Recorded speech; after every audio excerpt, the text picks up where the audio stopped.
नमस्कार दोस्तों, आप लोग कैसे हैं। उम्मीद करते हैं आप लोग बेहतर होंगे। तो आज हम सिद्ध करने वाले हैं दर्पण सूत्र को अवतल दर्पण में। तो देखिए यहाँ लिख लिए हैं, अवतल दर्पण में सिद्ध करें कि 1/v प्लस 1/u बराबर 1/f। यह आपका दर्पण सूत्र होता है। अब देखिए आपके सामने एक अवतल दर्पण बना लिए हैं। देखिए ये दर्पण यहाँ पे क्या होता है, आपका ध्रुव होता है और इसको अंग्रेजी में पोल बोलते हैं। उसके बाद देखिए ये आपका फोकस होता है, इसको एफ से सूचित करते हैं। उसके बाद देखिए ये वक्रता केंद्र होता है, उसको सी से सूचित करते हैं। उसके बाद देखिए इधर आपका इन्फिनेटिव हो जाता है। अब देखिए वक्रता केंद्र और अनंत के बीच में हम ए बी वस्तु को रखे। ये आपका क्या हुआ, ये आपका वस्तु हो गया। ठीक, ये आपका वस्तु हुआ, ए बी वस्तु को रखे। उसके बाद देखिए ये वस्तु दर्पण से टकराने के बाद फोकस से होकर गुजरता है, फोकस से होकर गुजरता है। उसके बाद देखिए अगर ये बी से वस्तु जाएगा, ये वक्रता केंद्र से होकर गुजरते हुए यहाँ पर कट करेगा। यहाँ कट करने के बाद उसके बाद देखिए यहाँ कट करने के बाद ये जो आपका बना, देखिए ये वाला जो बना, ये ए डैश और ये बी डैश, ये आपका प्रतिबिंब बना। ये ए डैश और बी डैश ये क्या बना, आपका प्रतिबिंब बना। उम्मीद करते हैं आप लोग इतना समझ गए होंगे। अब देखिए ये हो गया आपका। उसके बाद देखिए ये फोकस और ध्रुव के बीच की दूरी को क्या बोलते हैं, तो देखिए इसको क्या बोलते हैं, फोकस दूरी बोलते हैं। तो इसको हम स्मॉल एफ से लिख देते हैं, ये आपका फोकस दूरी होगा। ठीक, उसके बाद देखिए ये यहाँ से देखिए प्रतिबिंब जहाँ से बना, यहाँ से इसके बीच की दूरी को क्या बोलेंगे, प्रतिबिंब दूरी बोलेंगे। तो यहाँ से ये आपका क्या हो जाएगा, प्रतिबिंब दूरी को भी से डिनोट करते हैं। तो ये आपका प्रतिबिंब दूरी हो गया। उम्मीद करते हैं ये भी आप समझ गए होंगे। अब देखिए उसके बाद देखिए ए से ये पी, ए से पी के बीच की दूरी को क्या बोलेंगे, वस्तु दूरी बोलेंगे। तो देखिए ये आपका क्या हो जाएगा, वस्तु दूरी को यू से डिनोट करते हैं। तो ये हो जाएगा आपका यू। ठीक, ये हो गया। अब देखिए ये इतना हो गया। तो उसके बाद देख लीजिए फोकस दूरी तो वक्रता त्रिज्या होगा। यहाँ देखिए वो दर्पण के वक्रता केंद्र से ध्रुव के बीच की दूरी को क्या बोलते हैं, वक्रता त्रिज्या बोलते हैं। तो वक्रता त्रिज्या आर बराबर क्या होता है, 2f होता है। यहाँ देखिए आर बराबर क्या होता है, 2f। देखिए एफ बराबर होता है ना r/2। ठीक, r/2। तो आर बराबर क्या होगा, आर बराबर 2f होगा। तो देखिए वक्रता त्रिज्या बराबर हम कितना लिख सकते हैं, 2f लिख सकते हैं। तो देखिए ये आपका 2f हो गया। उम्मीद करते हैं ये फिगर आपको समझ में आया होगा हम किस प्रकार से बनाए हैं। तो अब देखिए मेन बात है अब इसमें भाषा लिखना। बहुत सारे बच्चे क्या करते हैं, ये भाषा जो टीचर लिखाते हैं इसको रटते रहते हैं। तो देखिए यहाँ हम मान लेते हैं ये दर्पण में ये एम है और ये नीचे मान लेते हैं ये एम डैश है। इसमें किसी को दिक्कत नहीं होना चाहिए। तो चलिए अब हम भाषा लिखते हैं। तो देखिए सबसे पहले हम भाषा में क्या लिखेंगे, देखिए लिखेंगे माना कि, लिखेंगे माना कि एम कोमा एम डैश। देखिए एम कोमा एम डैश एक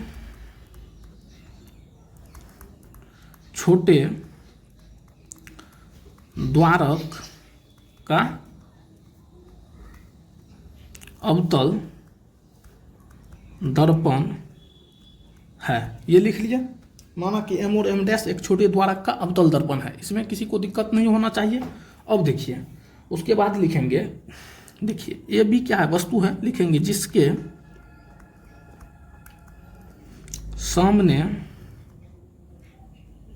सामने ए बी वस्तु वक्रता केंद्र, देखिए ये आपका वक्रता केंद्र हुआ और ये आपका अनंत हुआ। वक्रता केंद्र और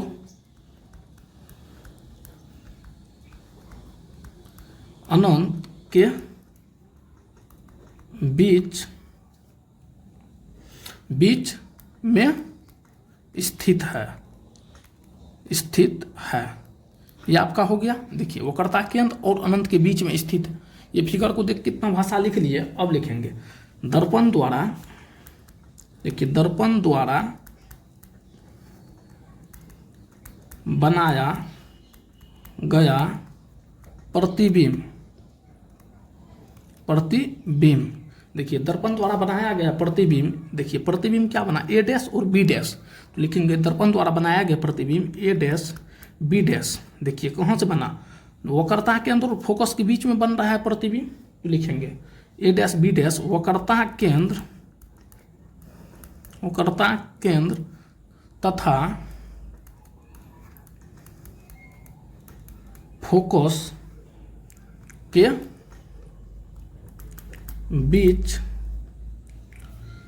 बीच वास्तविक, देखिए ये दर्पण का इस साइड बन रहा है तो वास्तविक बनेगा, तो लिखेंगे वास्तविक उल्टा और वस्तु से छोटा प्राप्त होता है। इतना देखिए, ये भाषा लिखे हैं ये फिगर को देखकर। अब देख लीजिए उसके बाद क्या करेंगे, तो देखिए अब यहाँ पे आप लोग देखिए, यहाँ से अगर रचना कर दिया जाए तो देखिए इसको कर लेंगे रचना। इसको रचना करने के बाद ये रचना ये पी पे आके मिलेगा और यहाँ से इसको रचना कर लेंगे और इसको मिला देंगे बी डैश से। देखिए बी डैश से मिला दिए। अब देखिए ये रचना करने के बाद अब क्या करेंगे, लिखेंगे चिन्ह परिपाटी से। आप लोग भी पढ़े होंगे चिन्ह परिपाटी, तो यहाँ लिखेंगे चिन्ह परिपाटी से। तो देखिए चिन्ह परिपाटी से क्या हो जाएगा, तो देखिए वस्तु दूरी, सबसे पहले वस्तु दूरी देखिए ए से पी है, ए पी क्या है वस्तु दूरी है, तो लिखेंगे वस्तु दूरी ए पी। और अवतल दर्पण में या किसी दर्पण या किसी भी लेंस में वस्तु दूरी हमेशा क्या होता है, निगेटिव होता है, तो लिखेंगे -u। ठीक, उसके बाद देखिए प्रतिबिंब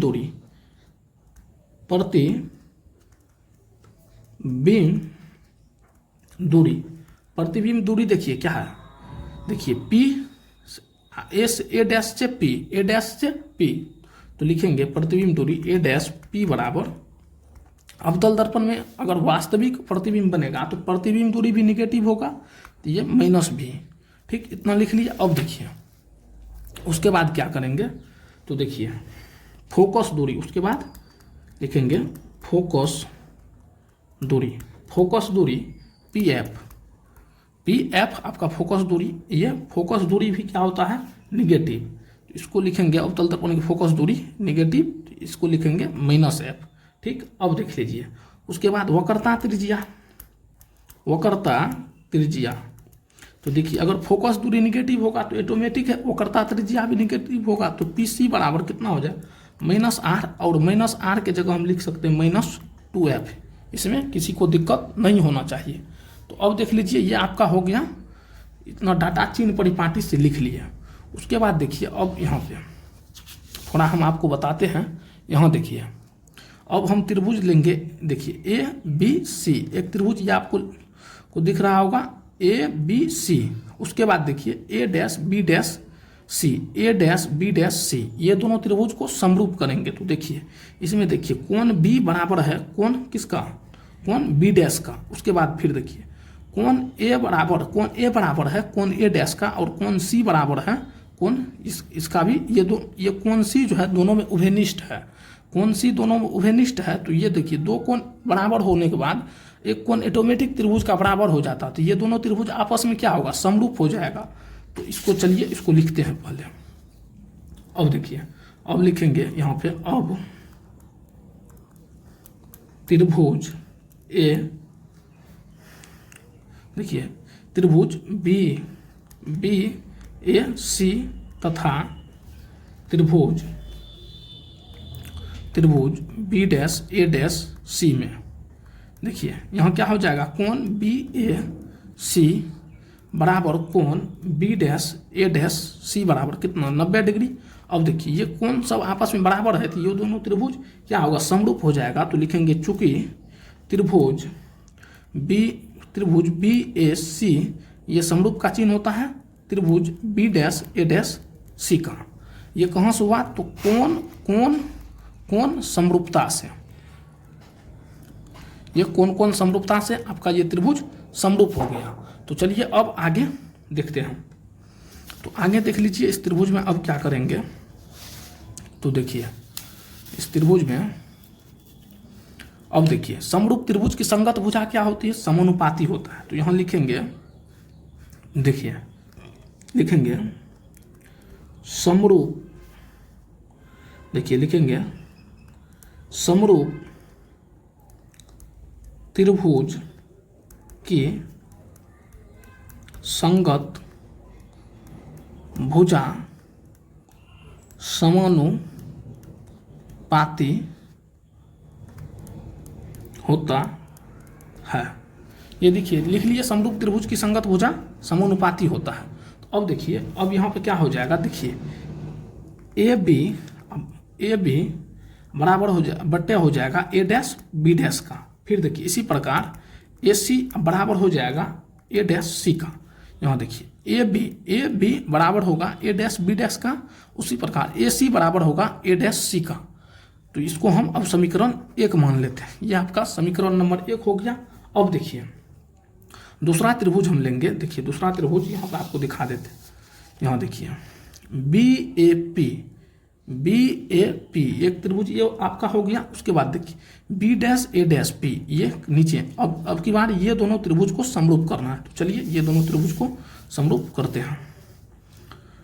तो देख लीजिए इतना हो गया। तो अब लिखेंगे पुनः त्रिभुज बी ए पी तथा त्रिभुज बी डैश ए डैश पी में। इस बार ये दोनों त्रिभुज को, और इस दोनों त्रिभुज में भी देखिए दो कोण बराबर है तो तीसरा कोण ऑटोमेटिक बराबर हो जाएगा। तो और ये दोनों त्रिभुज आपस में क्या होगा, समरूप होगा। तो यहाँ हम लिख सकते हैं कोण बी ए पी बराबर कोण बी डैश ए डैश पी बराबर 90 डिग्री। अब देखिए अतः यहाँ लिखेंगे अतः त्रिभुज बी ए पी समरूप त्रिभुज बी डैश ए डैश पी के। कहाँ से, तो ए समरूपता से ये हो गया आपका। उसके बाद देखिए इतना करने के बाद फिर देखिए समरूप त्रिभुज की संगत भुजा क्या होता है, तो समानुपाती होता है। तो यहाँ हम फिर लिख सकते हैं, देखिए लिखेंगे ए बी बट्टे ए डैश बी डैश, ठीक, बराबर पी ए या ए पी कुछ भी लिख सकते हैं, पी ए बराबर पी ए डैश। इतना हो गया। इसको समीकरण 2 मान लेंगे, ठीक। अब देखिए अब आपका प्रूव्ड होने वाला है। उसके बाद क्या करेंगे, देखिए लिखेंगे समीकरण 1 तथा यहाँ देखिए तथा समीकरण 2 से, ये समीकरण 1 तथा समीकरण 2 से। अब देखिए ये क्या हो जाएगा, देखिए समीकरण 1 में क्या है, देखिए ए बी बट्टा ए डैश बी डैश बराबर ए सी बट्टा ए डैश सी। यहाँ देखिए हम लिखेंगे ए सी बट्टा ए डैश सी। ये देखिए ए बी बट्टा ए डैश बी डैश के जगह हम ये दोनों बराबर है तो लिख सकते हैं ए सी बट्टा ए डैश सी बराबर पी ए बट्टा पी ए डैश। इतना में किसी को दिक्कत नहीं होना चाहिए। अब देखिए इतना जब हो गया तो अब देखिए यहाँ देखिए पी ए के जगह हम लिख सकते हैं, ए सी के जगह हम लिख सकते हैं, देखिए लिख सकते हैं P A minus P C, ठीक। और उसके बाद देखिए फिर बट्टे P C minus P A dash बराबर हो जाएगा आपका पी ए बट्टे पी ए डैश का। यहाँ तक में किसी को दिक्कत नहीं होना चाहिए। अब देखिए उसके बाद देखिए पी ए आपका क्या था, तो देखिए पी ए आपका क्या था, तो आपका वस्तु दूरी था, तो वस्तु दूरी माइनस यू, ठीक। फिर देखिए माइनस, फिर देखिए ये आपका पी सी क्या था, पी सी आपका क्या था, तो वक्रता त्रिज्या था, तो ये माइनस वक्रता त्रिज्या बराबर लिखेंगे माइनस 2f, ठीक। फिर बट्टे नीचे हो जाएगा। फिर देखिए पी सी में वक्रता त्रिज्या था तो माइनस 2f। फिर देखिए माइनस ये पी ए डैश क्या था, तो प्रतिबिंब दूरी था तो माइनस भी।